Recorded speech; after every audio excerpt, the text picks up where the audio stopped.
दुनिया में प्राइवेटाइजेशन लगातार बढ़ रहा है। लोग पूछेंगे कि इससे आदिवासियों का क्या लेना देना। आदिवासियों के पास में कभी लंबी चौड़ी जमीनें हुआ करती थी, आसपास के जंगल हरे भरे हुआ करते थे, नदियों में पानी लगातार कल कल बहते रहते थे। लेकिन अब धीरे धीरे आदिवासियों के पास में न तो जमीन का टुकड़ा बचा है, न आसपास हरा भरा जंगल बचा है, न नदियों में पानी बह रहा है। और आदिवासी इलाके में जितने भी खनिज संपदा थे, हमारे इलाके में वो चीजें नहीं है अभी। लेकिन छत्तीसगढ़ में चले जाओगे, उड़ीसा में चले जाओगे, झारखंड में चले जाओगे, आदिवासी इलाके में कोयला निकलता है, कोयला खोद खोद के लोग ले जाते हैं, आदिवासी विस्थापित होता है, लोग मालामाल होते हैं और आदिवासी कंगाल होता है। लोग संपन्न होते हैं और आदिवासी घर छोड़ के जंगलों की ओर जाता है, एक स्थान से दूसरे स्थान पर, दूसरे स्थान से तीसरे स्थान पर और तीसरे स्थान से चौथे स्थान पर, और आजीविका के लिए पलायन कर जाता है। हमारे इलाके में भी जो जमीनें थी वो धीरे धीरे करके कुछ चुनिंदा लोगों के हाथ में गई और जो उपजाऊपन था वो भी धीरे धीरे खत्म हो रहा है। और जो जंगल थे वो खत्म होने से हमारे लोग बारिश के समय में तो गांव में मिलते हैं, लेकिन जैसे ही गर्मी का समय आता है वैसे ही मजदूरी के लिए सूरत में, मजदूरी के लिए महाराष्ट्र में, मजदूरी के लिए राजस्थान में चले जाते हैं। और वहां पलायन होने से क्या होता है, उनके बच्चों को जो स्कूल जाने का समय होता है वो बाहर जाके गुजारता है। एक व्यक्ति का बच्चा प्राइवेट स्कूल में पढ़ता है, दूसरे व्यक्ति का बच्चा सरकारी स्कूल में भी पढ़ना नसीब नहीं होता है और वहां जाके मजदूरी करता है। जहां पलायन करके जाते हैं वहां पे हमारी माता बहनों के साथ में किस प्रकार का अत्याचार होता है ये हमको समझने की जरूरत है। तो ये आखिर व्यवस्था क्यों बन रही है? सेंधवा में सारी व्यवस्था हो जाती, मालवन में व्यवस्था नहीं होती। सेंधवा के लोग अच्छे से जीवन जीते हैं, मालवन के लोगों को अच्छे से जीवन नहीं जी पाते हैं। ऐसा क्यों होता है? तो ये व्यवस्था को हम लोगों को समझने की जरूरत है। हमारा पूरा आदिवासी इलाका है, लेकिन आदिवासियों के हिसाब से बात नहीं होती है, आदिवासियों की बातों को नहीं सुना जाता है। हम लोगों के जो जनप्रतिनिधि होते हैं उनकी भी ताकत उतनी नहीं होती है जितनी होना चाहिए। हमारे गांवों में गैर आदिवासियों के साथ में हम कुछ ऐसा वैसा करेंगे ऐसा नहीं, लेकिन जीने का अधिकार हमको भी है, शिक्षा पाने का अधिकार हमको भी है, 2 टाइम का 2 वक्त की रोटी मिले इसका अधिकार हमको भी है। तो सब मिलके सबके बच्चे अच्छी स्कूल में पढ़े, सबको अच्छा भोजन मिले, सबको अच्छे कपड़े मिले, सबका अच्छा मकान मिले, ये सारे लोगों की जवाबदारी है। लेकिन ऐसा नहीं हो रहा है। हमारे लोग सुबह से लेकर शाम तक काम करते हैं, उसके बावजूद भी उनको ये सब चीजें नसीब नहीं होती। एक वर्ग ऐसा होता है वो कम मेहनत करने के बाद भी संपन्नता से जीता है। तो हमको उनको डांटना और भगाना और गाली देना नहीं है, लेकिन हम ऐसा कर सकते हैं क्या, इस दिशा में हमको सोचने की जरूरत है। यहाँ पर हम लोगों का अपना मकसद निर्धारित करने की जरूरत है कि मुझे जीवन में क्या करना है। हम लोगों के सामने जमीनें खत्म हो गई हमारी।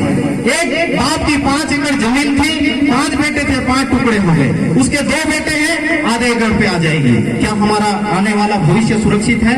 नहीं। फिर क्या हमारी ऐसी बड़ी बड़ी इंडस्ट्रियां है, फैक्ट्रियां हैं? नहीं है। कहां पर हमारे लोगों को हम बचाएंगे? नहीं बचा पाएंगे। फिर क्या करेंगे हम? तो ये जो स्कूलें हैं यहाँ पर हमको जाके पढ़ने की जरूरत है। यदि मास्टर नहीं आता है तो गांव के माता पिता को वहां जाके बात करना है। यदि वहां ठीक से पढ़ाया नहीं जाता है तो पालक शिक्षक संघ बनता है, उसका अध्यक्ष होता है, उसको जाके वहां पर बात करना चाहिए। यदि हम नहीं देंगे तो हमारे बच्चे पढ़ाई नहीं कर पाएंगे, खेती आपके पास में है नहीं, बिजनेस है नहीं, तो आखिर हमारे बच्चे आने वाले समय में करेंगे क्या? बच्चों को पढ़ के रखना, दूसरी चीजों पे आज की तारीख में ज्यादा ध्यान देने की जरूरत नहीं है। आज सोशल मीडिया में ऐसी क्रांति आई है कि हर बच्चे के पास में मोबाइल है, एंड्रॉइड मोबाइल है, बकरी चलाने वाले के पास में मोबाइल है, उसमें बहुत सारी अच्छी जानकारी भी देख सकता है, लेकिन उसमें गलत चीजों को देखने में बच्चा अपना टाइम वेस्ट करता है। तो विशेष करके जो पढ़ने वाले बच्चे हैं उनसे मेरा तो फालतू की दुनिया में न पड़े और पढ़ाई में ध्यान लगाए, और पढ़ने के बाद में फिर चाहे नौकरी लगे तो अच्छा, बिजनेस करना हो तो अच्छा, ठेकेदारी करना हो तो अच्छा, नेता बनना हो तो अच्छा, जो भी करे, लेकिन पूरी पढ़ाई करने के बाद में करे, ऐसा हम लोगों को करना होगा। समाज के बारे में दूसरा कोई सोचने वाला नहीं है। हमने यहाँ से विधायक बना दिया, सरपंच बना दिया, जनपद प्रतिनिधि बना दिया, जिला पंचायत प्रतिनिधि बना दिया, सब बना दिया, लेकिन हर घर में जाके हर व्यक्ति का काम वो कर सकेगा ऐसा संभव नहीं है। लेकिन जो समाज के जागरूक लोग हैं, उनकी जवाबदारी है घर घर जाकर लोगों से बात करना और शिक्षा के प्रति लोगों को अवेयर करना, ये हमारी जवाबदारी है। यदि गांव में किसी को रोटी नहीं मिल रही है तो सब मिलके उसकी रोटी की व्यवस्था करना, ये गांव के लोगों की जवाबदारी है। यदि गांव में कोई बीमार हो जाता है, हमारे देखने में आता है, हम इंदौर शहर में रहते हैं, गांव के लोग जाते हैं, एमवाई हॉस्पिटल में जाते हैं, वहां पर जाने के बाद में चूंकि इतना बड़ा हॉस्पिटल है, पूरे इलाके के लोग जाते हैं, इतने डिपार्टमेंट हैं, लोगों को पता नहीं रहता कि कहाँ भर्ती होना, कौन से वार्ड में जाना, कौन सा डॉक्टर मिलेगा, एक्सरे कहाँ होगा, सीटी स्कैन कहाँ होगा, एमआरआई कहाँ होगी, ब्लड टेस्ट कहाँ होगा, यूरिन टेस्ट कहाँ होगा, इतना परेशान होता है। और फिर बोलता है पैसे लग जाए तो अच्छा, मैं तो प्राइवेट हॉस्पिटल में लेके चलता हूँ। वो प्राइवेट हॉस्पिटल की ओर भगता है, वहां जैसे ही जाता है, यहाँ इलाज नहीं हो रहा है, वहां जाता है तो उसके सामने होता है, पूरी जांच रिपोर्ट देखी जाती है, इलाज के लिए 1 लाख रुपए एडवांस में जमा करना पड़ेगा। हमारे व्यक्ति के पास में पैसा नहीं होता है, वो क्या बोलता है, वहां से उस पेशेंट को वापस लेके आता है और गांव में और परिवार में ये बोलता है कि डॉक्टर ने मना कर दिया, बड़वे को नहीं खाना है। ये मजबूरी में बोलता है, उसके पास में पैसा नहीं होने की वजह से बोलता है, और गांव में आके कुछ समय तक रहता है, बीमारी यदि गंभीर होती है तो वो दुनिया से चले जाता है। तो जवाबदारी किसकी है? गांव के लोगों की है। जो गांव में जो समाजक लोग हैं, पढ़े लिखे लोग हैं, संपन्न लोग हैं, वो मिल के उसका इलाज कैसे करवा सकते हैं, इस बात पर उनको ध्यान देने की जरूरत है।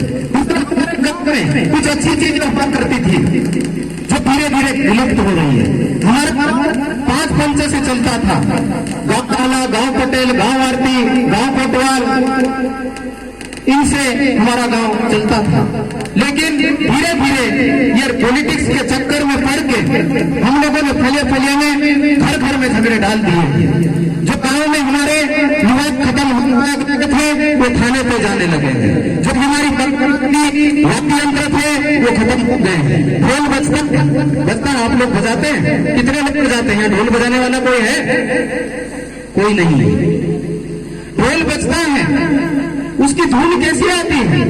मीठी आती है या करकर करती है कान में, सीने पे?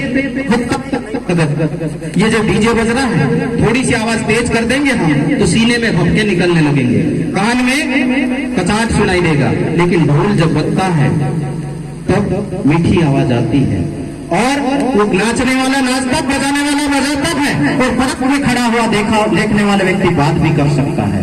लेकिन उसको हमने खो दिया है, बजाने वाला नहीं मिल रहा है, आने वाले मिल रहा है। ये प्राकृतिक वाद्य यंत्र है, इसको बचाने से डिस्टर्बेंस नहीं होगा। अभी गांव में शादी होती है और 20-25 हजार का डीजे नहीं आए तो लड़के और लड़की को नहीं आता है, और वो ढोल और मांदल बजते थे तो बगैर पैसे का काम होता था। ये चीजें हमको समझ में लोग हो जाती है, मांदल बजाने वाला नहीं मिलता है, दूसरे गांव जाना पड़ता है। तो वो चीजें हमको बचाने की जरूरत है। ये क्यों हो रहा है? हम इनको मान सम्मान नहीं कर रहे, इसलिए हो रहा है। गांव का जो पहले था, ये जब भी नहीं है, ये सब पढ़ी लिखी महिला है, लेकिन संदेश देने के लिए नाकिया पहन के आई है। हम साड़ी पहनते और नाकिया पहनते, दोनों में बहुत अंतर है। एक तो पूरा हमारा मान सम्मान है वो बना हुआ है, देखने में सुंदर लगता है। दूसरी चीज, महिला जब डिलीवरी पीरियड में होती है तो पेट में बच्चा खसक जाता है। काटी पहनने वाली माता का बच्चा पेट में कभी खसक नहीं सकता क्योंकि वो होती है। साड़ी पहनने वाली माता का बच्चा कभी नहीं खसक सकता है। तो ये ऐसी चीजें हैं जो हमको बचा के रखने की जरूरत है। और हम आखिरी बात कह के, क्योंकि हमको आगे बहुत लंबा चलना है, अपनी परंपरा जो आदिवासियत की बात कर रहे हैं, और इस यात्रा का नाम हमने आदिवासियत बचाओ यात्रा रखा है। तो आदिवासी आदिवासियत बचेगी तो आदिवासियों को क्या मिलेगा और गैर आदिवासियों को क्या मिलेगा। आखिरी बात करके मैं अपनी बात को खत्म करूंगा। एक सिंपल सा उदाहरण है, आदिवासियत क्या है। आदिवासियत वो है जब आदिवासी जन्म लेता है, जन्म से लेकर मृत्यु तक के सारे क्रियाक्रम करता है, वो सारे आदिवासियत में आता है। और आदिवासियत के तहत वो जुड़ी हुई है जिसमें दर्शन है और अध्यात्म है। आदिवासी पानी की पूजा करता है, आदिवासी जमीन की पूजा करता है, आदिवासी जंगल की पूजा करता है, आदिवासी इस सूरज की पूजा करता है, चांद की पूजा करता है, और आदिवासी आपके आसपास के जो जंगली जानवर होते हैं उसकी भी पूजा करता है। इसका मतलब क्या है? आप लोग बोलते हैं बिगड़ा हुआ है, इसकी अक्ल नहीं है, मंदिर नहीं जाता। हम मंदिर का विरोध नहीं कर रहे, लेकिन आप क्या बोलते हैं? ये बिगड़ा मंदिर नहीं जाता, इसको सुधारने की जरूरत है। उसके घर जाओ और बोलो कि मंदिर जाओ रोज। तो हमारा कहने का ये है कि आप अनाज की पूजा करते हैं, वो क्या काम आता है? वो आपके खाने के काम आता है। आपके पास में अनाज नहीं होगा तो क्या आप जिंदा रहने वाले हो? नहीं। आदिवासी पानी की पूजा करता है, पानी नहीं होगा तो आदमी जिंदा रहेगा? नहीं रहेगा। आदिवासी जमीन की पूजा करता है, जमीन नहीं रहेगी तो आप आसमान में रहेंगे क्या? नहीं। यदि सूरज नहीं होगा, चांद नहीं होगी, ऊर्जा नहीं होगी, ऊर्जा नहीं होगी तो आपके जीवन की कल्पना करना मुश्किल होगा। तो आप आदिवासी को सुधारने का प्रयास मत कीजिए। ये चीज बचेगी तो आदिवासी भी बचेगा और आप लोग भी बचेंगे। तो आदिवासी से सुधरने का और समझने का प्रयास कीजिए, बिगाड़ने का प्रयास मत कीजिए। ये संदेश देने के लिए हम लोग निकले हैं।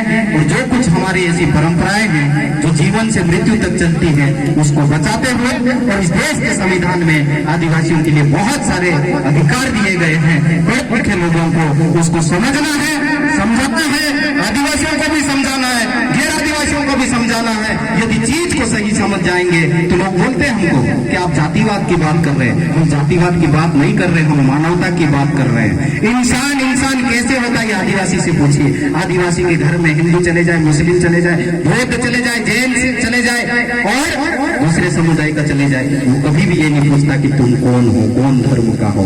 वो इंसान आया है, खटिया बिछाता है, बिठाता है, फटी टूटी गोदड़ी बिछाता है, बिठाता है, पानी पिलाता, चाय पिलाता, खाना खाने का वक्त होता तो खाना खिलाता है। फिर भी वो शर्माता है कि आप कहाँ से आए और कौन हो। लेकिन बिगर समझकर चले जाइए आप, जिनको हम सुधरे हुए कहते हैं, दरवाजा खटखटाना पड़ता है, दरवाजे पे पूछा जाता आप कौन हो और कहाँ से आए, किससे मिलना, क्या काम है। यदि मकसद का नहीं है तो दरवाजे से ही भगा दिया जाता है। तो कौन सुधरा हुआ है, ये बात समझने की है। तो मानवता बचाने की बात है, इंसानियत को बचाने की बात है। और आदिवासियत बचेगी, मानवता बचेगी, इंसानियत बचेगी, भाईचारा बचेगा और इस दुनिया में खुशहाली बचेगी। यही संदेश देने के लिए हम लोग इस यात्रा के माध्यम से निकले हैं।